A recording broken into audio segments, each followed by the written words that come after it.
نبی پاک فرماتے ہیں دو قسم کا سرمایہ جس کو ملا اسے کائنات کی ہر نعمت مل گئی.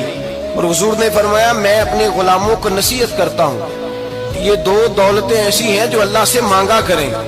صبح و شام رب کریم سے ان دو پیسوں کا سرمایے کا اس خزانے کا سوال کریں. یہ مل گئے تو تمہیں ہر شے مل گئی.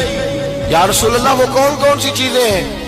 فرمایا ایک جس شخص کو اللہ نے معاف کرنے کی دولت عطا کر دی, جو معاف کرنے لگ گیا, جس کی طبیعت میں درگزر آ گیا, جو معاف کرنے لگا, غلطیاں معاف کرنے لگا, جس کو ایک دولت یہ مل گئی. اور دوسرا میرے مصطفیٰ نے فرمایا جسے اللہ نے یقین کی دولت عطا فرما دی. جس کو یہ دو دولتیں مل جائیں, ایک درگزر کرنا, دوسرا رب رسول پہ یقین کامل رکھنا, اسے کائنات کی ہر شے مل گئی. میرے نبی پاک نے فرمایا جب بھی دعا مانگو خدا سے یہ دو نعمتیں مانگا کرو.